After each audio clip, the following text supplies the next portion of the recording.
Praise the lord. దేవునికి మహిమ కలుగునుగాక. మన ప్రభువును రక్షకుడైన యేసుక్రీస్తు శక్తి కలిగిన నామములో మీ అందరికీ నా శుభములు ఆశీర్వాదములు తెలియజేస్తూ ఉన్నాను.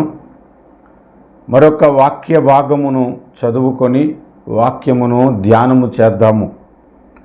140వ కీర్తన 7వ వచనాన్ని చదువుతూ ఉన్నాను. దయచేసి శ్రద్ధగా గమనించండి. ప్రభువైన యెహోవా నా రక్షణ దుర్గము, యుద్ధ దినమున నీవు నా తలను కాయుదువు. చిన్న ప్రార్థనతో వాక్య పరిచయలోనికి ముందుకు వెళ్దాము. ప్రేమ కలిగిన మా ప్రియమైన పరలోకపు తండ్రి, సర్వశక్తిమంతుడవైన నా దేవా, జీవాధిపతివైన యేసు, నీకు స్తోత్రాలు స్తుతులు చెల్లిస్తూ ఉన్నాము. చదవబడిన వాక్య భాగములో నుంచి మీ సత్యమును మాకు బయలుపరచండి, మీ కృపను మాకు బయలుపరచండి. సహాయము చేసి మహిమ తెచ్చుకొనమని యేసు నామమున ప్రార్థిస్తున్నాము పరమ తండ్రి, ఆమేన్. ప్రభునందు ప్రియులారా,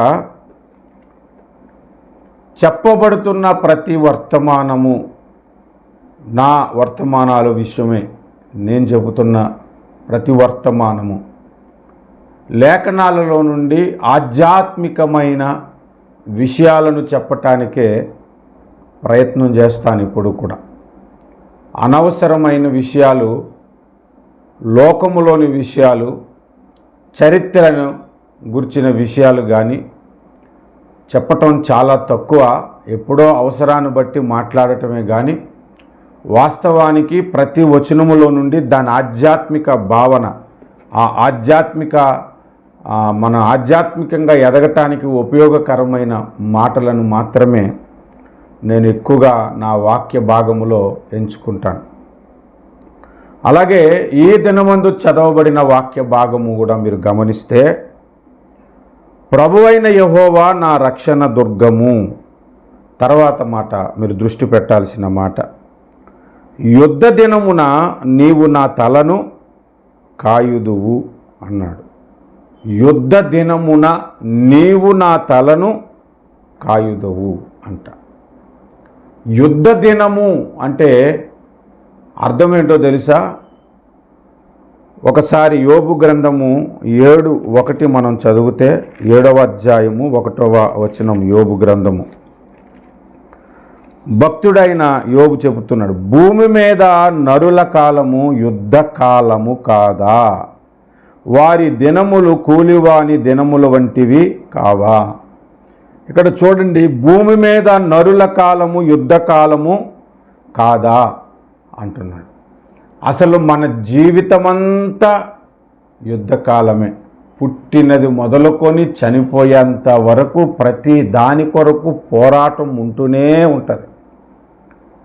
తినే విషయంలో, త్రాగే విషయంలో, ఎదిగే విషయంలో, చదివే విషయంలో, ఉద్యోగ విషయంలో, కుటుంబ విషయంలో, పిల్లల విషయంలో, అన్ని విషయాలలో మానవ జాతికి జీవితమంతా యుద్ధమే. ఇంకా అంతకంటే పెద్ద యుద్ధము ఎప్పుడు ప్రారంభమవుతుంది అనంటే, రక్షణ పొందిన దినము నుండి మరెక్కువగా మనకు యుద్ధాలు ప్రారంభమవుతాయి. అందుకే మన రక్షణను గూర్చి ఇరుకు మార్గమున ప్రవేశించ పోరాడుడి అన్నాడు. అంటే యేసయ్య మార్గము ఒక ఇరుకు మార్గముతో పేల్చాడు, అందులోనికి రావటానికే పోరాడమంటున్నాడు. ఇరుకు మార్గమున ప్రవేశించ పోరాడుడి అంటున్నాడు. అంటే యేసు ప్రభువును అంగీకరించటానికి ముందు నుంచే, అంగీకరిద్దామని మనస్సు నీకు కలిగినప్పుడు నుండే, ఆ తలంపు నీకు వచ్చినప్పుడు నుండే ఇక నీ జీవితంలో ఇంకా ఎక్కువగా యుద్ధాలు ప్రారంభమైపోతాయి అన్నమాట. ఇంకా యుద్ధకాలం ఎక్కువైపోతుంది, యుద్ధ దినం ఇంకా అప్పుడు ప్రారంభమైపోతుంది నీకు. ఎందుకు అనంటే, యేసుక్రీస్తు ప్రభువుని నీవు అంగీకరిద్దాము అని మనస్సులో అనుకోగానే అంధకార శక్తులు నీకు వ్యతిరేకమైపోతాయి.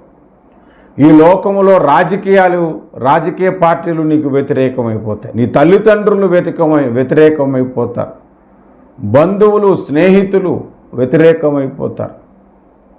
ఇక నీకొక కొత్త కుటుంబమే కావాల్సి వస్తుంది. అది క్రీస్తు రక్తం చేత కడగబడిన భక్తుల కుటుంబం అయి ఉంటుంది. అన్నీ వ్యతిరేకముగా నీకు నిలబడతాయి నువ్వు ప్రభువుని అంగీకరించాలంటే. అందరి జీవితాల్లో జరుగుతుందని అనటం లేదు, కొందరి జీవితాల్లో కొన్ని విధాలుగా జరుగుతుంది. నా జీవితంలో మేము రక్షణ పొందుతాను అనగానే మొట్టమొదట మా కులస్తులందరూ నన్ను వెలివేశానంటారు. తర్వాత బంధువులు దూరం అయిపోయారు. ఆ తర్వాత రక్త సంబంధులు, నువ్వు ప్రభు నమ్ముకున్నాం కదా, ఇంక మీకు మాకు సంబంధం ఏంటి, మా పండగలకి మీ పండగలకి సంబంధం ఏంటి అని దూరం అయిపోయిన వాళ్ళు ఉంటారు. స్నేహితులు దూరం అవుతారు. ఇక ఒకటి కాదు, రెండు కాదు, ఇంక అంధకార శక్తులు మనకు వ్యతిరేకంగా పనిచేస్తాయి కాబట్టి ఆర్థికమైన పోరాటాలు ఉంటాయి, అనారోగ్యపరమైన పోరాటాలు ఉంటాయి. ఇంకా క్రీస్తులోనికి వచ్చి రాకమునిపే ఇక బాప్తిస్మం పొంది వచ్చామనంటే మన ప్రార్థనా జీవితాన్ని పాడు చేయటానికి, మన విశ్వాసమును పాడు చేయటానికి, మన భక్తిని పాడు చేయటానికి, ఇంకా క్రైస్తవ సమాజంలో కూడా కొన్ని పోరాటాలను ఎదుర్కోవలసి వస్తూ ఉంది. ఇదంతా యుద్ధ దినమే. మన జీవితం అంతా ఒక దినముతో పోల్చబడింది. ఆ దినమే యుద్ధ దినము అని మనం ఆధ్యాత్మికముగా గమనించాల్సిన విషయం. మనం రక్షణ పొందిన నాటి నుండే మనకు వ్యతిరేకముగా శత్రువు గురుగులను నాటాడని మనకి బైబిల్ చెప్తుంది. మత్తయి సువార్త 13వ అధ్యాయము 24వ వచనము. ఆయన మరి ఒక ఉపమానము వారితో చెప్పెను. ఏమనగా పరలోక రాజ్యము తన పొలములో మంచి విత్తనము విత్తిన ఒక మనిషిని పోలి ఉన్నది.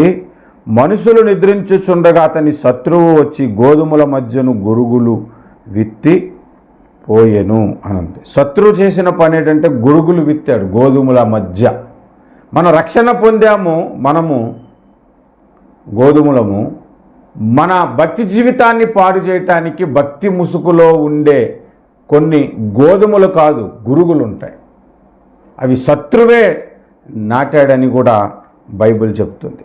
ఆ గురుగులు ఎటువంటివి అనంటే కొన్ని వచనాలు మనం జ్ఞాపకం చేసుకుందాము. దాన్ని బట్టి ఆ 140వ కీర్తన 7వ వచనం మనకి అర్థమవుతుంది. ఎఫెసీ పత్రిక 6వ అధ్యాయము 12వ వచనం మనం చూస్తే, ఎఫెసీ పత్రిక 6:12, ఏలయనగా మనము పోరాడునది శరీరులతో కాదు గాని ప్రధానులతోనూ అధికారులతోనూ ప్రస్తుత అంధకార సంబంధులకు లోకనాథులతోనూ ఆకాశ మండలమందున్న దురాత్మల సమూహములతోనూ పోరాడుచున్నాము అన్నాడు.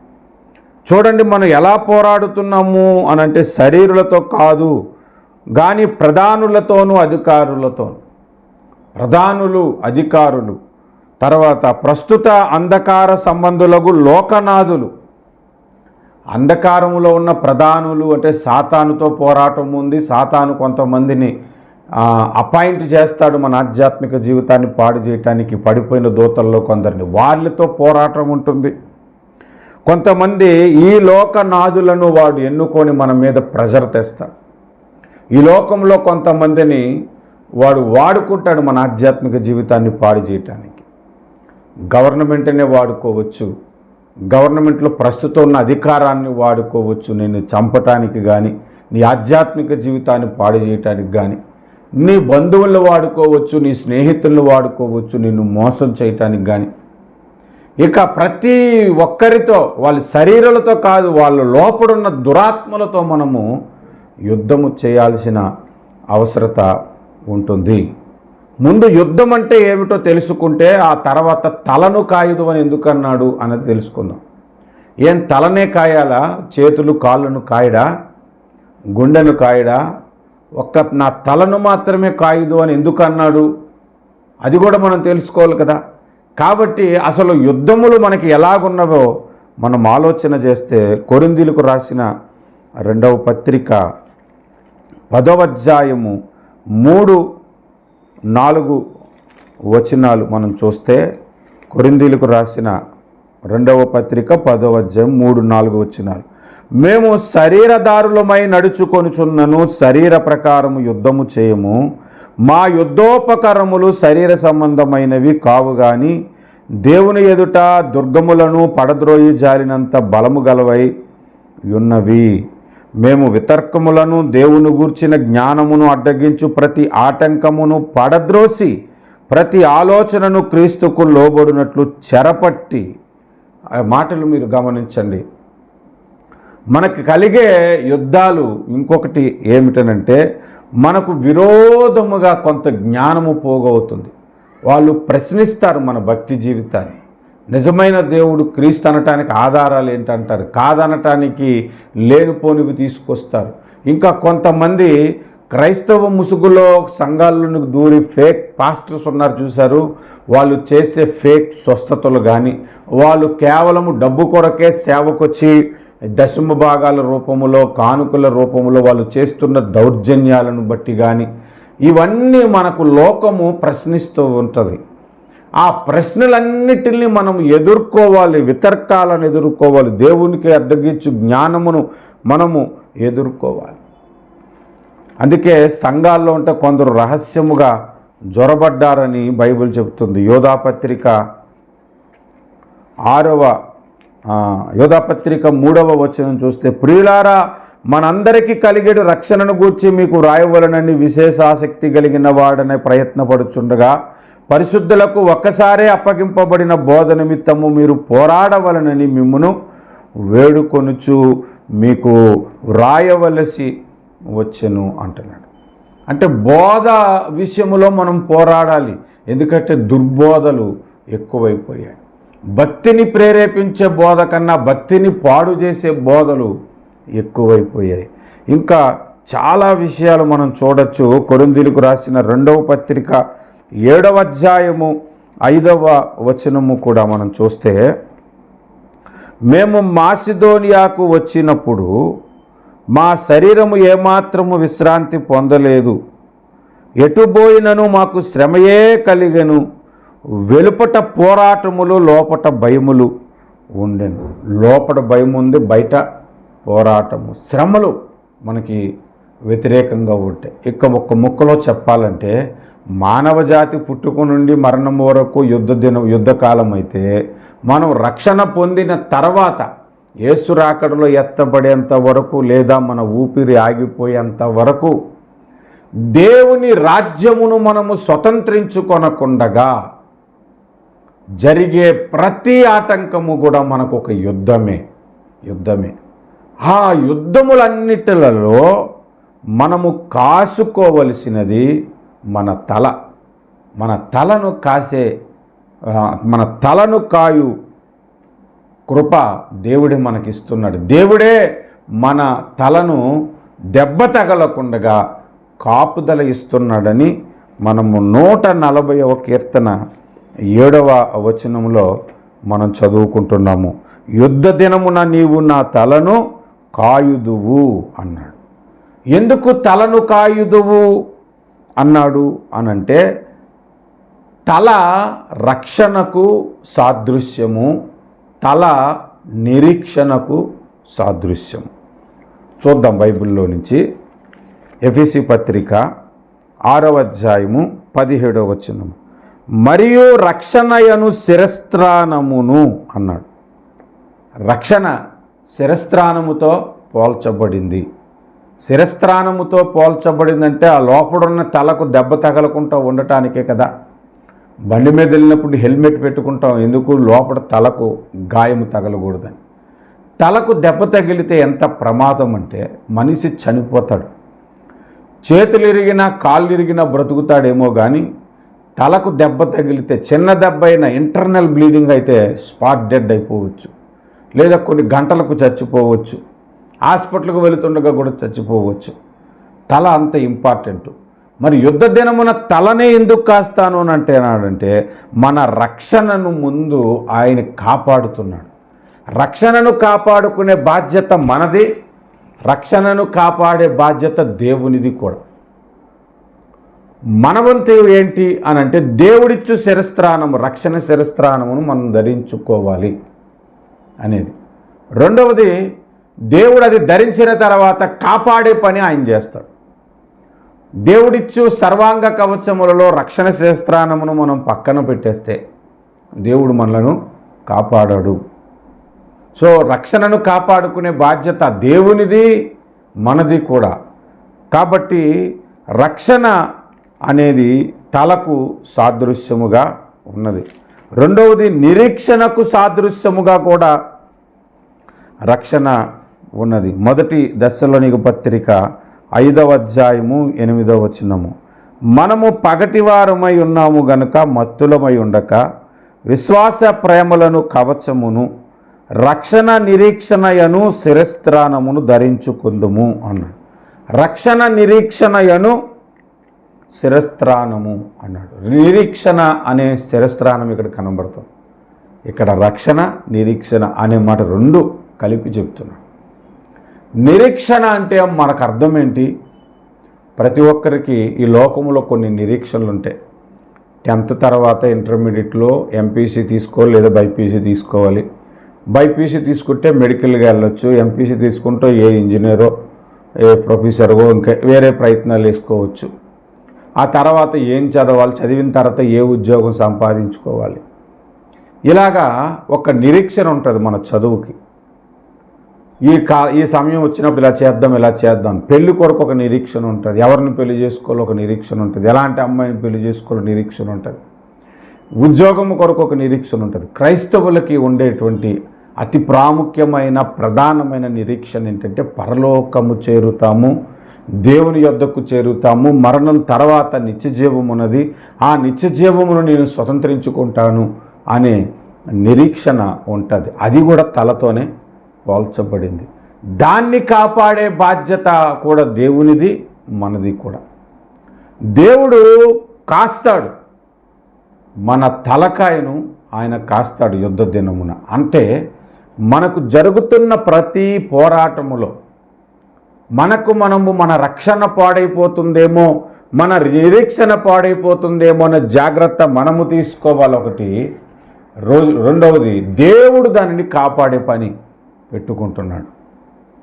దాన్ని మనము ఎలా ఆలోచించాలంటే మనమే మన రక్షణను కాపాడుకున్నాము అనే దానికంటే కూడా దేవుడే కాపాడుకునే కృప మనకిచ్చాడు అని చెప్పుకోవాలి. అందుకే దావీదు భక్తుడు అంటున్నాడు కదా, యుద్ధ దినమున నీవు నా తలను కాయుదువు అన్నాడు. ఇంకా తలలో మనకుండే ప్రధానమైన అవయవం ఏంటంటే బ్రెయిన్ దేనికి సాదృశ్యం అంటే తెలివికి, జ్ఞానముకు, వివేకముకు, వివేచనకు సాదృశ్యం. మనము జ్ఞానాన్ని పోగొట్టుకోకూడదు, తెలివిని పోగొట్టుకోకూడదు, వివేకమును పోగొట్టుకోకూడదు, అవి కాపాడుకోవాలి. నేను చెబుతున్న తెలివి, జ్ఞానము, వివేకము ఇవన్నీ ఆధ్యాత్మిక జీవితమును గూర్చిన విషయాలు నేను చెప్తున్నా. దేవుని గూర్చిన జ్ఞానము తప్పుదారి పట్టకూడదు. దేవుని గూర్చిన వివేకము, తెలివి తప్పుదారి పట్టకూడదు. అవి కాపాడబడుతూ ఉండాలి. రెండవది, తలలో ప్రాముఖ్యమైన మరొక భాగము ఏంటంటే నేత్రాలు. ఆధ్యాత్మిక నేత్రాలు డ్యామేజ్ అవ్వకూడదు, అంధకారము నీకు రాకూడదు. ఎన్ని శ్రమలు వచ్చినా, ఎన్ని కష్టాలు వచ్చినా, ఇబ్బందులు వచ్చినా, ఎన్ని పోరాటాలు జరుగుతున్నా నీ నేత్రాలు పరలోకాన్ని చూడగలుగుతూ ఉండాలి. నీ నేత్రాలు అదృశ్యుడైన దేవుడిని చూడగలుగుతూ ఉండాలి. మోషే భక్తుడు హెబ్రీ పత్రిక 11వ అధ్యాయంలో ఈ మాట తెలియజేస్తూ ఉన్నాడు. ఆ మాట మనం చూద్దాం. చూడండి, 26వ వచనం, 24, 26 వచనాలు. మోషే పెద్దవాడైనప్పుడు విశ్వాసమును బట్టి ఐగుప్తు ధనము కంటే క్రీస్తు విషయమైన నింద గొప్ప భాగ్యమని ఎంచుకొని అల్పకాల పాపభోగము అనుభవించుట కంటే దేవుని ప్రజలతో శ్రమ అనుభవించుట మేలని యోచించి అనుంది. అల్పకాల శ్రమలను అల్పకాలపు పాపభోగము అనుభవించుట కంటే అంటున్నాడు. దేవుని ప్రజలతో శ్రమలు అనుభవించుట అన్నాడు. అల్పకాల పాపభోగము అంట. ఈ లోకములోని శ్రమలు కానీ, పాపము విషయంలోని విషయాలు కానీ అన్నీ అల్పమే. మీకు ఒక ఉదాహరణ ఏంటంటే, మరణానికి ముందు మనకున్న అప్పులు కానీ, మనకున్న కుటుంబ సమస్యలు కానీ, మనకున్న ఇబ్బందులు కానీ ఏదైనా సరే ఎప్పుడు పోతాయి అబ్బా, 10 ఏళ్ళుగా పడుతున్నాను, 20 ఏళ్ళుగా పడుతున్నా, చిన్నప్పటి నుంచి శ్రమలు చూస్తూనే ఉన్నాను, ఇంక నేను చచ్చిపోయేంత వరకు ఇలాగే ఉంటుందేమో అని మనం అనుకుంటాము. ఇంకా చనిపోయేంత వరకు కూడా కొన్ని శ్రమలు పోవు, కొన్ని అప్పులు పోవు, కొన్ని రోగాలు పోవు. కానీ మరణం తర్వాత, మరణించి మనం తిరిగి లేపబడిన తర్వాత, నిత్య జీవమును స్వతంత్రించుకున్న తర్వాత ఒకసారి ఈ లోకమందు జీవితాన్ని చూస్తే మనకి ఎలా కనబడుతుందంటే, ఒక్క క్షణం మాత్రమే నేను శ్రమపడ్డానా అనిపిస్తుంది.